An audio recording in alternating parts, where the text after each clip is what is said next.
இவை விருப்பப்பட்டது மாதிரி ஒரு வாழ்க்கையை அமைத்துக் கொள்ளக்கூடிய ஒரு காலம் எதுனா 2026. சூரியன் 11ல. சரி, சுகபாக்கியம், சுகமேன்மை, விருத்தி அடையும். அப்படின்னா என்ன? வீடு, வாசல், வண்டி, வாகனம் வாங்கிக்கணும்னா நல்லா கொடுக்கும். விரையாதிபதி 2ல, அது குடும்பஸ்தானத்துல பொருளாதார ரீதியில் வருது இல்லையா? அப்ப குடும்ப தேவைகளுக்காக அபரிவிதமான செலவு கூடிக்கிட்டு தான் இருக்கு. தான் தேவையும் அதிகமா தான் ஆகிட்டு இருக்கு. எப்பவுமே தான் கையை தானே குத்திக்கிட மாட்டான். அதனால இந்த ராசி லக்கணத்துல பிறந்தவங்களை 7.5 சனி சனி பகவான் அப்படி பண்ணி போட்டார் இப்படி பண்ணி போட்டார் சொல்றதில்லை. உங்க தசாபுத்தியில சில மாற்றங்கள் இருக்கும்.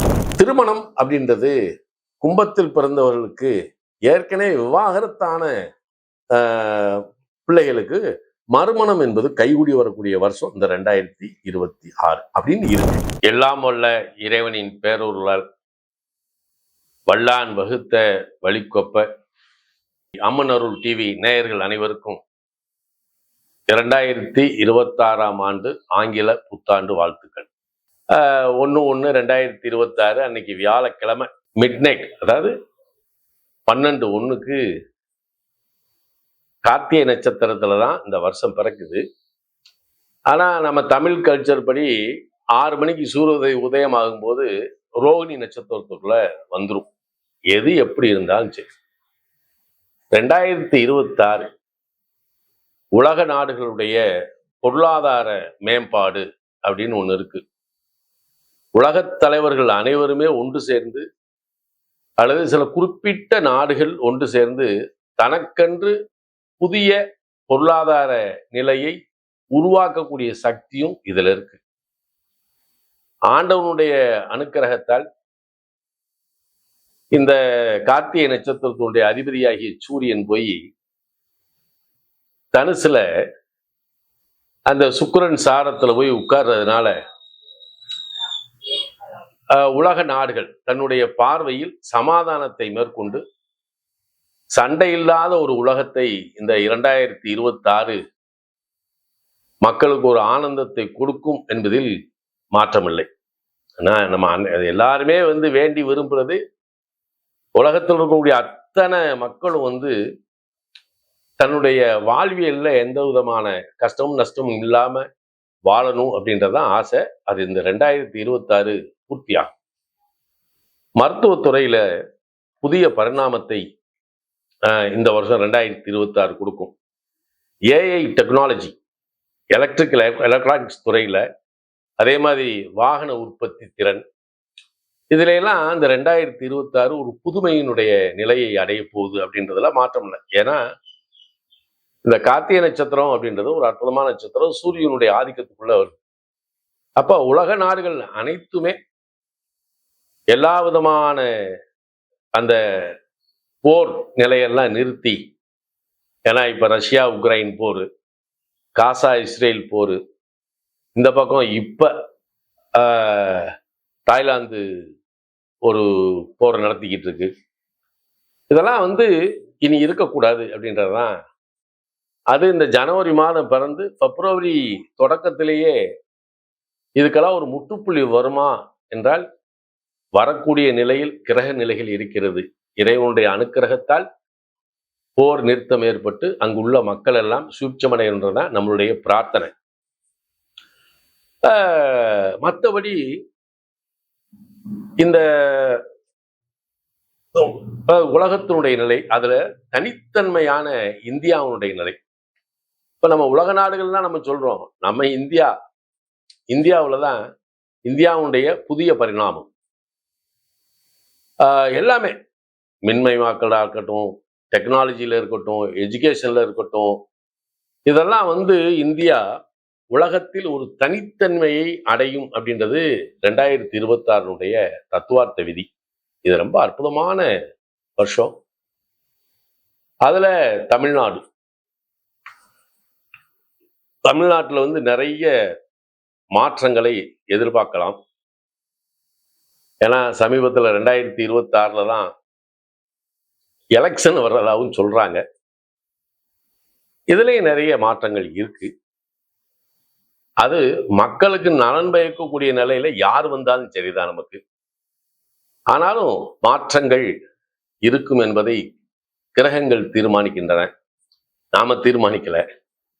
அதனால தமிழகத்திலும் மக்களுடைய நல்வாழ்க்கை, மக்களுடைய மகிழ்ச்சி, பொருளாதாரம், ஆரோக்கியம் சகலத்திலையும் தமிழ்நாடு ஒரு தனித்துவம் வாய்ந்த நிலையில தான் இருக்கு. எல்லா மக்களும் இன்புற்றிருக்க வேண்டும் என்று இறைவனை பிரார்த்தித்துக் கொள்கின்றேன். கும்பராசி லக்ன நேயர்களுக்கு எனது 2026 புத்தாண்டு வாழ்த்துக்கள். சரி, கும்பத்துக்கு 2026 எப்படி இருக்கு? ஏற்கனவே கும்பம் பூரா குதூகலமா இருக்கு. இதுல இந்த ஜோசியர் செய்யற வேலை என்ன, அந்த ராசி லக்கணத்துக்கு உரியவரே சனி பகவான் தான்.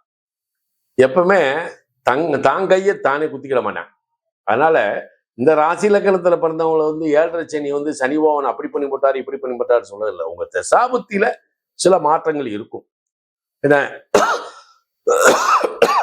அதனால சில இழப்பு ஏமாற்றங்களை நம்ம சந்திச்சுக்கலாமே ஒழிய 7.5 சனி தான் செஞ்சிச்சுன்னா அவர் தான் நம்மளை காப்பாற்றணும், அவரே நம்மளை குழியில தள்ளுவாரா?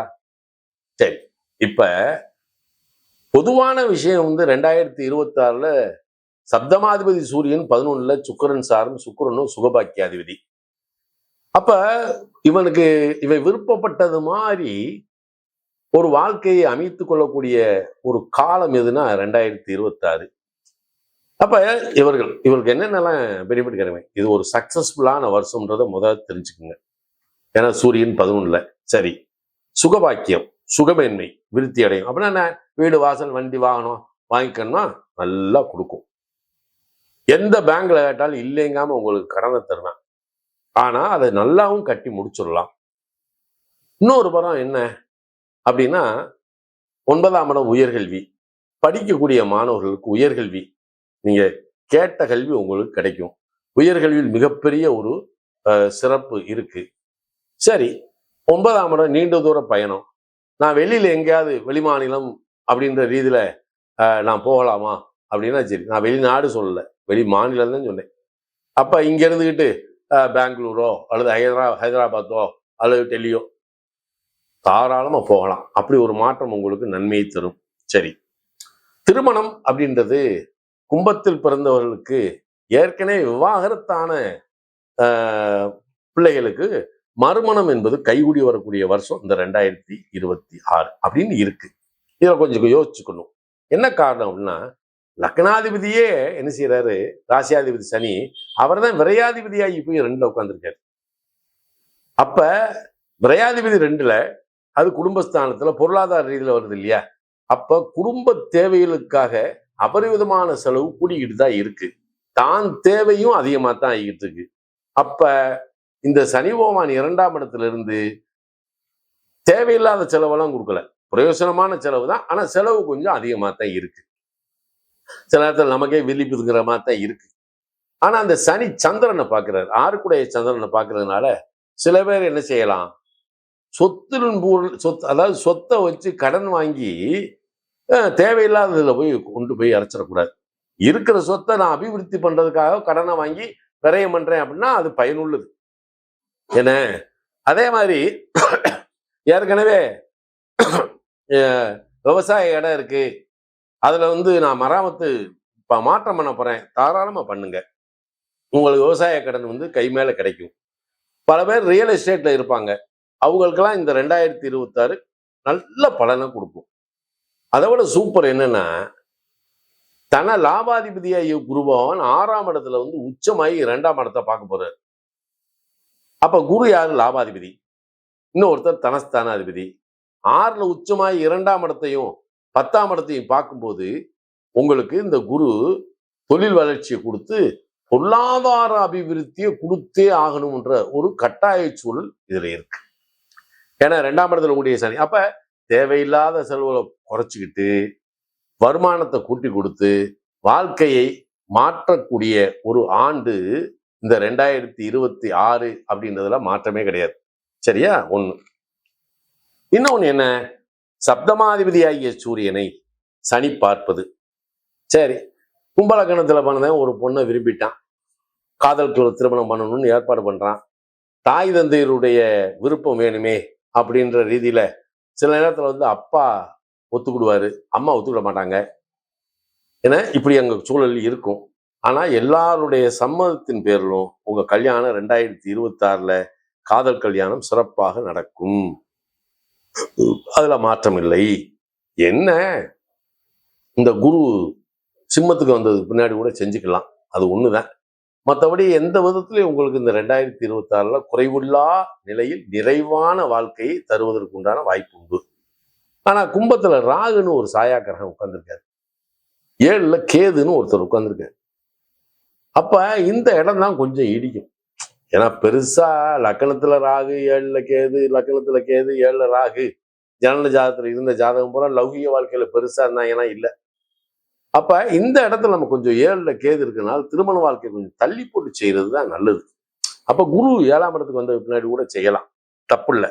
ஆனாலும் இந்த இடம் உங்களுக்கு சகல விதமான நன்மைகளை செய்யக்கூடிய ஆண்டாத்தான் இந்த 2026 இருக்கு.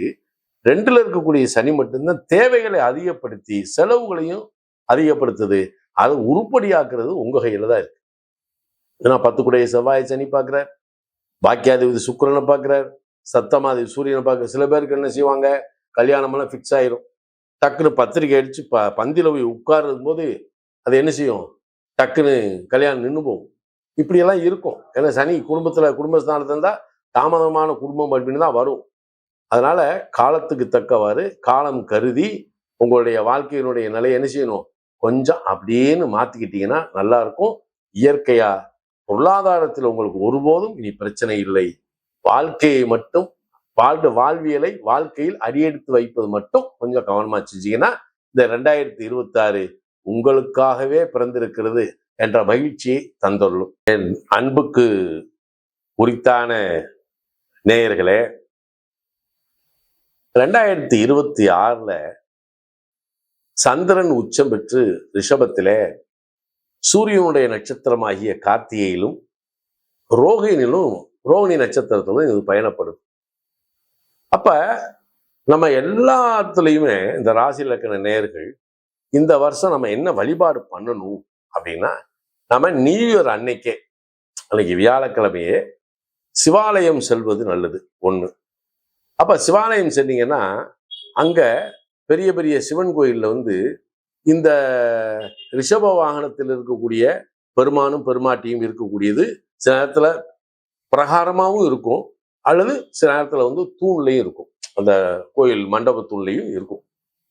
அப்ப அதை தெரிஞ்சுக்கிட்டு அந்த மண்டபத்துல அந்த தூண்ல இருந்துச்சுன்னா அதை நல்லா அழகா பன்னீர் விட்டு சுத்தப்படுத்தி சந்தனம் குங்குமம் வச்சு நல்ல ஒரு அலங்காரம் பண்ணி அதை நீங்க வழிபடுறது ரொம்ப ரொம்ப நல்லது ஒண்ணு. இல்ல ரிஷப வாகனத்தில் இருக்கக்கூடியவர் பிரகாரமாவே இருக்குன்னா அற்புதத்திலும் அற்புதம், நீங்க வழிபாடு பண்ணிக்கிறது நல்லது ஒண்ணு. அதை விட முக்கியமானது என்ன அப்படின்னா, நீங்க எந்த ஊர்ல வச்சாலும் நீங்க இருக்கக்கூடிய ஊர்ல அல்லது பக்கத்துல மாரியம்மன் கோயில் இருக்கும். அப்ப அன்னைக்கு நீங்க மாரியம்மன் கோயில்ல போய் அம்பாளுக்கு இந்த செவந்தி மாலை போட்டு அம்பாளை வணங்குறது அப்படின்றது ரொம்ப ரொம்ப உசித்தம். சரி, இந்த சூரியன் தனுசுல சுக்கிரன் சாரத்துல இருக்கனால நீங்க சிவாலயம் சென்று சிவனையும் அம்பாளையும் வணங்கி அம்பாள் பிரகாரத்துல ஒரு நெய் தீபம் போடுறது ரொம்ப ரொம்ப விசேஷம். அம்பாள் பிரகாரத்துல நெய் விளக்கு போடுறது. சரி, இது ஒரு பக்கம். காலையில என்ன செய்யறோம், புத்தாண்டு. இந்த ஆங்கில புத்தாண்டை மனசால நல்லா கொண்டாடுறவங்க, நல்லா இருக்கணும் அப்படின்னு நினைக்கிறவங்க தான் எல்லாரும். இப்ப நம்ம இதெல்லாம் போடும்போது என்ன சில பேரு, நாம தமிழ் புத்தாண்டத்தானே எடுத்துக்கிடணும். சரித்தான்ப்பா, ஆங்கில புத்தாண்டு உலகம் பூரா கொண்டாடுறானே. அவனுக்கு தனித்தனி மொழி, தனித்தனி பழக்க வழக்கம், பண்பாடு, கலாச்சாரம் இருந்தாலும் உலக நாடுகள் பூரா ஆங்கில புத்தாண்டா கொண்டாடுறான். அதனால நம்ம மக்கள் கொண்டாடுறது ஒன்றும் தப்பு இல்லை. ஏன்னா இந்த எதிர்மறையான சிந்தனையாளர்களுக்காக சொல்றேன். என்ன, உன்னை விட நாத்தியம் பேசினவே நானு.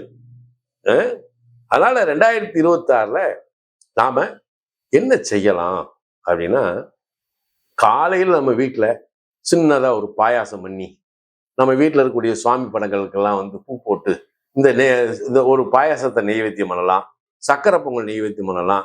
கண்டிப்பா தேங்காய் பழம் உடைச்சு நீங்க உங்க குலதெய்வத்தை நினைச்சு அது நெய்வேத்தியம் பண்ணிக்கிறது நல்லது.